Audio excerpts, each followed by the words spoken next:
Dear parent on the sideline, I see you. I see you holding your breath when the ball goes to your child, not just because you want them to succeed, but because you are terrified of the emotional collapse if they fail. You aren't just managing a sport, you are managing a highly sensitive nervous system. Today we are moving past the cliché sideline cheers. We are digging into the advanced neurobiology and family systems architecture of error recovery, so you can finally help your child leave their mistakes on the field where they belong. Welcome back to the Path to Peace Therapy podcast. I'm Stephanie Buckley, parenting strategist, family systems coach, and specialist in ADHD, executive functioning, and emotional regulation. I bring to this work not just a master's degree in psychology, but the lived, daily reality of these dynamics. I have been married for over 3 decades, and I am the mother to a thriving, 23-year-old neurodivergent son who is a self-taught, multi-instrumentalist singer-songwriter.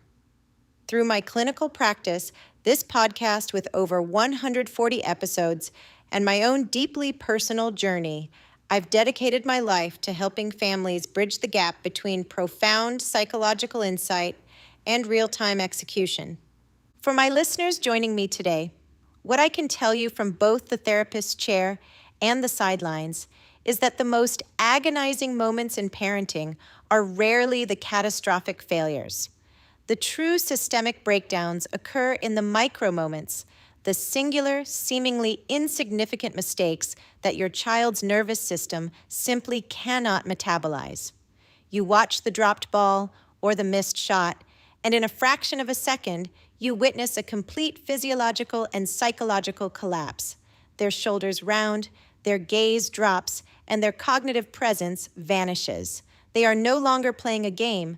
They are enduring a crisis of identity. Today, we are taking a masterclass-level deep dive into the stuck athlete.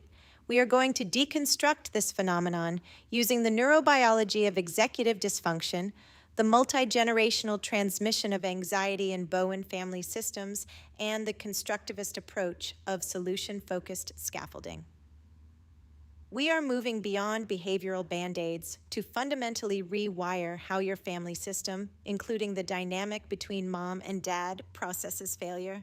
To truly support a child who is trapped in the aftermath of a mistake, we must first abandon the notion that their inability to move on is a character flaw or a deficit in mental toughness. What you are observing on the field is a profound neurological event. When an athlete with ADHD or executive functioning challenges makes a public error, it triggers a catastrophic neuroception of threat. According to polyvagal theory, their autonomic nervous system shifts instantaneously from the ventral vagal state of social engagement and play straight into a sympathetic survival response, or worse, a dorsal vagal collapse, which manifests as that physical shutdown you see on the field. In this dysregulated state, the amygdala essentially hijacks the brain's architecture, severely restricting blood flow to the prefrontal cortex. This is the region responsible for cognitive flexibility, working memory, and error recovery speed. We are asking a child to fluidly transition to the next play, but their neurological hardware has literally been taken offline. They are stuck in a state of perseveration, where the brain neurochemically loops the failure because it perceives the mistake not as a loss of points, but as a severe threat to their social safety and attachment. Furthermore, we cannot ignore the biological inputs that dictate this response. A child's window of tolerance for failure is governed by their allostatic load, the cumulative wear and tear on their biological systems. If an athlete enters a game with unstable blood glucose, chronic sleep deficits, or systemic inflammation from environmental triggers like food dyes and nitrates, their baseline cortisol is already elevated. Their nervous system is braced for impact. Therefore, when the mistake occurs, they do not have the metabolic or neurological reserves required to mount a resilient response. Addressing these physiological inputs is the non-negotiable prerequisite to any behavioral intervention. However, biology does not exist in a vacuum. It exists within a system. This is where we must apply the lens of Bowen family systems theory to the marital and co-parenting unit. When your child makes an error and begins to spiral, I want you to observe the immediate physiological shift within the parents on the sidelines. Bowen referred to this as the family projection process. We unconsciously map our own unresolved psychological material directly onto our child's athletic performance. When mom or dad shouts, "Focus," or "shake it off," they are rarely providing strategic value. They are attempting to regulate their own profound discomfort with the child's struggle. This creates intense triangulation. The child's mistake becomes the focal point through which the parent's anxiety, and often their marital friction regarding parenting styles, is channeled. The child's nervous system, incredibly attuned to both parents, detects this autonomic spike.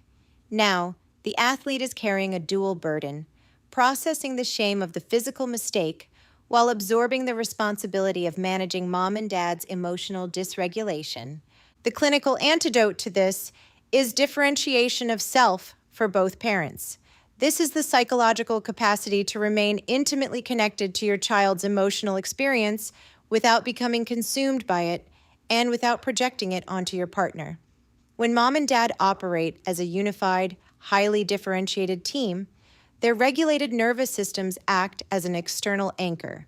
They provide autonomic co-regulation, signaling to the primitive brain that while the external environment is chaotic, the family system remains completely secure. Insight without application is merely observation. To bridge this gap, we utilize solution-focused interventions to build intentional scaffolding. This requires a radical shift from examining the pathology of the mistake to amplifying the architecture of the recovery. Let's examine this transition through 6 critical mom and dad clinical examples, covering every phase of the athletic experience. The context: hours before the game, the child is paralyzed by dread, predicting failure before they even step on the field. The reactive loop: the old system. Mom attempts to use logic to override the biology, saying, "You practiced all week. Stop overthinking." Dad experiences his own performance anxiety and reacts with frustration, saying, "You need to toughen up and get your head in the game." The parents are divided, and the child is triangulated, feeling fundamentally unseen by mom and judged by dad. The path to peace protocol. Mom and dad operate as a differentiated unit. Dad validates the neuroception of threat without feeding the anxiety. "I can see your nervous system is running really fast this morning.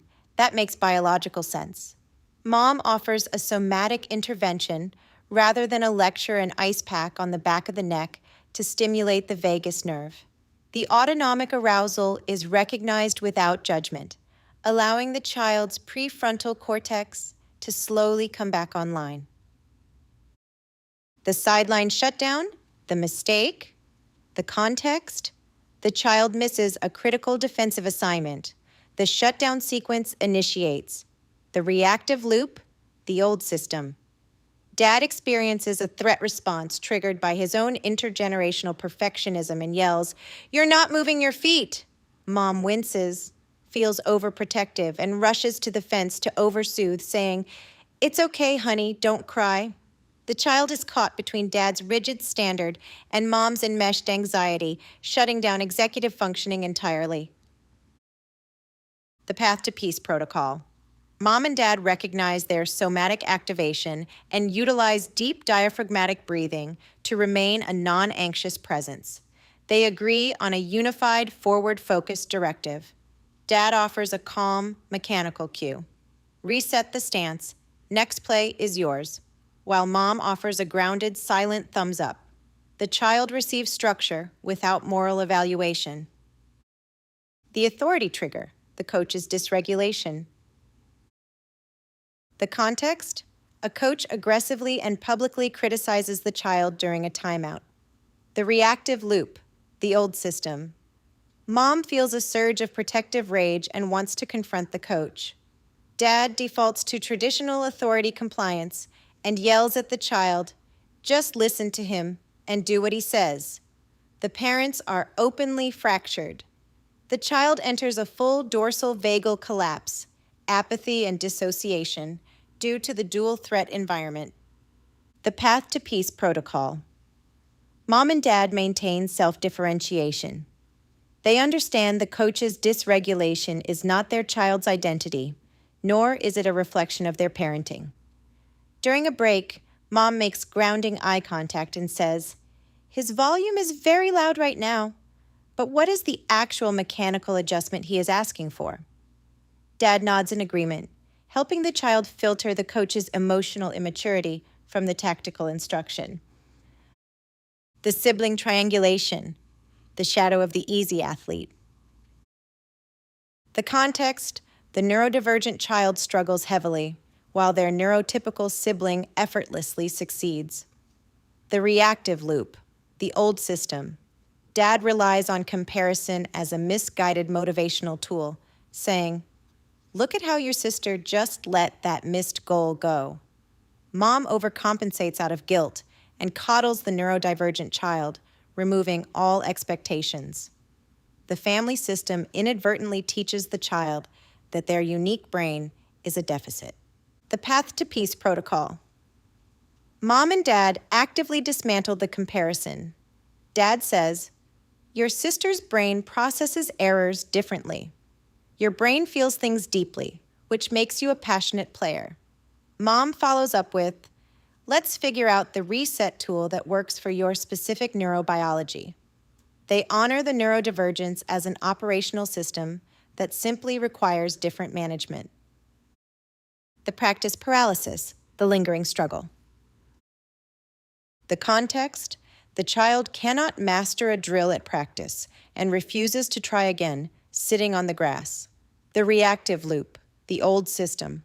Mom worries about social embarrassment in front of the other parents. Dad focuses on rigid compliance. Together, they pressure the child to perform to save face, teaching the child to associate the vulnerability of learning with public humiliation. The path to peace protocol. Mom and dad recognize the child has run out of working memory. They focus on executive scaffolding. Dad says, "Your cognitive cache is full right now. Take 3 minutes to let your brain clear." When the child steps back in, mom provides a micro goal. Focus only on planting your left foot. They provide a specific, manageable cognitive load that bypasses the overwhelmed amygdala. The car ride home, the post-game narrative. The context: the environment where the systemic narrative is solidified after a tough game. The reactive loop, the old system. Dad immediately initiates a post-mortem critique of the failure. Mom, trying to keep the peace, nervously changes the subject to dinner. The child learns that dad's love is conditional on performance, and mom is too anxious to hold space for the failure. The path to peace protocol. Mom and dad prioritize the biological hierarchy of needs before attempting any cognitive processing. Mom initiates the recovery by providing a protein-dense snack to stabilize the child's blood glucose, effectively soothing the autonomic nervous system. Once this neurochemical baseline is firmly restored and the prefrontal cortex is back online, dad introduces a targeted, solution-focused intervention. He uses a scaling technique to externalize the struggle, asking, "On a scale of 1 to 10, how loud was the inner critic after that third quarter? I saw you successfully box out the forward a few plays later. What cognitive shift allowed you to pivot back into the game?" Together, the parents remove the moral weight of the mistake.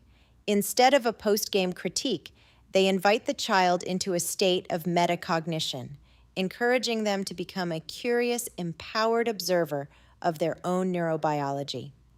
When mom and dad elevate their parenting from reactive, fear-based management to a unified, biologically informed team, we alter the developmental trajectory of our children. The objective is not to insulate them from failure, nor is it to engineer the perfect athlete. The objective is to cultivate a family system where children and young adults can regulate their biology, preserve their identity in the face of adversity, and step into capable independence. This episode is for educational purposes and to provide support for my listeners. It is not a substitute for professional mental health evaluation, diagnosis, or treatment. The more we learn to recognize the neurobiological signs behind the behaviors, the more profound compassion we can offer to our kids, our partners, and ourselves. Thank you for spending this time with me and diving into this high-level work. If this episode shifted your perspective today, I'd deeply appreciate it if you shared it with a fellow parent, caregiver, or educator who might need this systemic lens. You can also subscribe to stay up to date on future episodes and check out additional tools, resources, and frameworks at thepaththopeacetherapy.com. Please follow me on Instagram at thepaththopeacetherapy. And for those who need a more intensive, personalized approach to this scaffolding, if you are in California, I offer highly specialized virtual sessions if you are not in the Hermosa Beach and South Bay area. You can book that directly online at the Path to Peace Therapy. And as always, take a deep breath, give yourself some grace, and remember, peace is possible and you don't have to do this alone.